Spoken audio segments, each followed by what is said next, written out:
Hello नमस्कार, कशा आहात सर्वजण? मस्त मजेत ना? तर चला, नवीन एका व्हिडिओमध्ये मी सुद्धा आपल्या सगळ्यांचं अगदी मनापासून स्वागत करते. आणि काल काही असा आमचा बेत होता पाणीपुरीचा, त्याच्यासाठी तर मी पाणी करून ठेवलेलं आहे. गोड पाणी सुद्धा केलं आणि तिखट पाणी सुद्धा केलं आहे. आणि अर्चना इथं मस्तपैकी पुऱ्या वगैरे तळून घेते.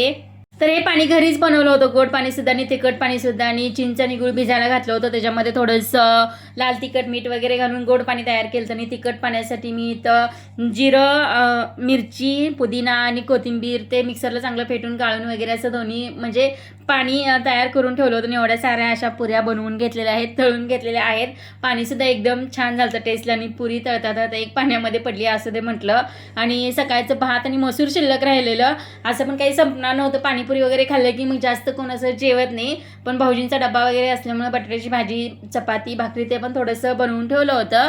आणि भात पण संपणार नाही, मसूर पण संपणार नाही, पाणीपुरी म्हणून आयडिया केली की चांगली फोडणी दिली. कांदा टमॅटो चांगलं भाजून घेतलं कढईमध्ये, त्याच्यामध्ये कोथिंबीर घातली, थोडंसं हळद वगैरे घातली, लाल तिखट घातलं. जो काही मसूर आहे ना तर तो कढईमध्ये घालून घेतला, चांगला परतून घेतला. आणि जो काही शिल्लक भात होता ना तर तो सुद्धा कढईमध्ये घालून मस्तपैकी वरून थोडंसं मीठ आणि अशी गरम गरम तुपाची धार वगैरे देऊन असं एकदम टेस्टी भात होतं. एकदा नक्कीच ट्राय करा.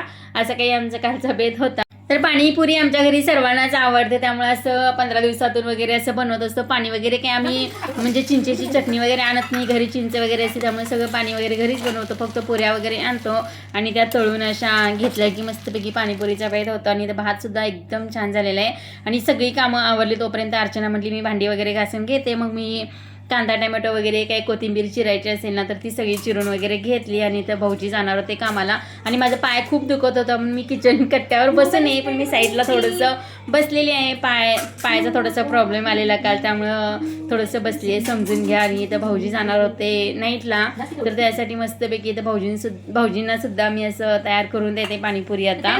आणि एकदम असं बाहेर जशी खातो ना आपण गाड्यावरती वगैरे पाणीपुरी, तशी सेम टू सेम झालेली, एकदम मस्त झालेली. तर मी ते बटाटा वगैरे वापरलं नाही. कुणाला उकडलेला बटाटा वगैरे वापरायचा असेल तर तो सुद्धा तुम्ही घालू शकता पुरीमध्ये. आणि त्याच्यानंतर कांदा टमॅटो, फरसाणा जे काही तुम्ही घालता, शेव वगैरे, कोथिंबीर ते नंतर घातलं तरी चालेल. पण इथं मी बटाटा वगैरे काय उकडून घेतला नव्हता आणि घातला सुद्धा नाही, मला आवडत सुद्धा नाही. तर छानपैकी असं भाऊजी आता चालले होते, म्हटलं खाऊन जावं भाऊजींना. तर एक प्लेट तयार केली होती. आणि त्याच्यानंतर मला शिवायचं होतं ब्लाऊज, कारण आता संक्रांत जवळ आलेले आहे, बाहेरचं कस्टमरचं ब्लाऊज आलेलं.